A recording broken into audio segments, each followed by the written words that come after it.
Hi hello ನಮಸ್ಕಾರ ವೀಕ್ಷಕರೇ. Action complete ಆಗಿ ಮುಕ್ತಾಯಗೊಂಡಿದೆ. ನಿಮ್ಗೆಲ್ಲ ಗೊತ್ತಿರಬಹುದು ಈ ಹೊಸ ಆಟಗಾರರು ಆರ್ಸಿಬಿಗೆ ಬಂದಿದ್ದಾರೆ. ಮುಂಚೆನೆ ಸ್ಟ್ರಾಂಗ್ ಇರೋ ಆಟಗಾರರೇ ಇದ್ರು. ಬಟ್ IPL ಡೇಟ್ ಫಿಕ್ಸ್ ಆಗಿದೆ, ಟೈಮ್ ಟೇಬಲ್ ಅನೌನ್ಸ್ ಆಗಿದೆ. ಫುಲ್ ಮಾಹಿತಿ ತಿಳಿಯೋಣ. ಮತ್ತೆ ನಮ್ಮ ಚಿನ್ನಸ್ವಾಮಿಯಲ್ಲಿ ಪಂದ್ಯ ನಡೆಯುತ್ತೆ.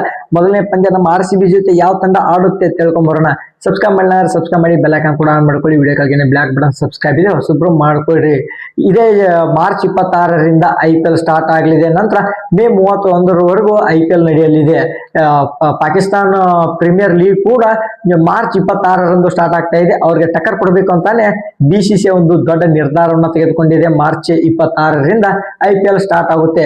ಎಲ್ಲರೂ ಹೇಳ್ತಾ ಇದ್ದಾರೆ ಮೊದಲನೇ ಪಂದ್ಯ ಪಂಜಾಬ್ ಮತ್ತು ನಮ್ಮ RCB ನಡುವೆ ಇದೆ ಅಂತ. ಬಟ್ ಅದು ಬಹುತೇಕ ಡೌಟ್ ಅಂತಾನೆ ಹೇಳ್ಬೋದು.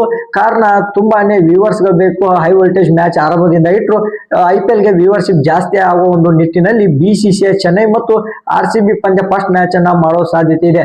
ಪ್ರತಿ ಸಲ ಒಂದು 2019ರಲ್ಲೂ ಕೂಡ ನಮ್ಮ RCB 18ರಲ್ಲಿ ಏನು ಫೈನಲ್ ಹೋಗಿರಲಿಲ್ಲ. ಬಟ್ RCB ಮತ್ತೆ ಚೆನ್ನೈ ಫಸ್ಟ್ ಮ್ಯಾಚ್ ಆಡಿತ್ತು. ಬಟ್ ಲಾಸ್ಟ್ ಇಯರ್ ಫೈನಲ್ ಆಡಿದ ಎರಡೂ ತಂಡಗಳು ಮುಖಾಮುಖಿ ಆಗಬೇಕು ಮೊದಲನೇ ಪಂದ್ಯದಲ್ಲಿ ಅಂತ ಏನೂ ಇಲ್ಲ. ಒಟ್ಟಿನಲ್ಲಿ ಚೆನ್ನೈ ಮತ್ತೆ RCB ಮುಖಾಮುಖಿ ಆಗುತ್ತೆ ಅಂತಿದ್ದಾರೆ. ಬಟ್ ನನ್ನ ಪ್ರಕಾರ ಎಲ್ಲೋ ಪಂಜಾಬ್ ಮತ್ತೆ RCB ನಡೆಯುತ್ತೆ ಅಂತ ನನಗೆ ಎಲ್ಲೋ 6 ಚಾನ್ಸ್ ಅನ್ನಿಸ್ತಾ ಇದೆ. ಮತ್ತೆ ಚಿನ್ನಸ್ವಾಮಿಯಲ್ಲಿ ಪಂದ್ಯ ನಡೆಯುತ್ತೆ ಅಂತ ಕೇಳ್ತಾ ಇದ್ರಿ. ಹೌದು, ಖಂಡಿತವಾಗ್ಲೂ ಪಂದ್ಯ ನಡೆಯುತ್ತೆ. ಮೊದಲನೇ ಪಂದ್ಯನೇ ನಮ್ಮ ಬೆಂಗಳೂರಿನಿಂದ ಸ್ಟಾರ್ಟ್ ಆಗುತ್ತೆ ಅಂತ ಮಾಹಿತಿ ಬರ್ತಾ ಇದೆ. ನೋಡೋಣ. ಒಟ್ಟಿನಲ್ಲಿ 26ರಿಂದ ಮ್ಯಾಚ್ ಫಿಕ್ಸ್. ಸದ್ಯದಲ್ಲೇ ಟೈಮ್ ಟೇಬಲ್ ಕೂಡ ಬಿಡುಗಡೆ ಆಗಲಿದೆ. ಇನ್ನು ಸಾಕಷ್ಟು ಸ್ಪೋರ್ಟ್ಸ್ ಬಗ್ಗೆ ಇನ್ಫಾರ್ಮೇಶನ್ ಬೇಕಂದ್ರೆ ದಯವಿಟ್ಟು ಚಾನಲ್ ಸಬ್ಸ್ಕ್ರೈಬ್ ಮಾಡಿ, ಸಪೋರ್ಟ್ ಮಾಡಿ. ಮುಂದಿನ ಒಂದು ವಿಡಿಯೋದಲ್ಲಿ ಭೇಟಿ ಆಗೋಣ. Thank you.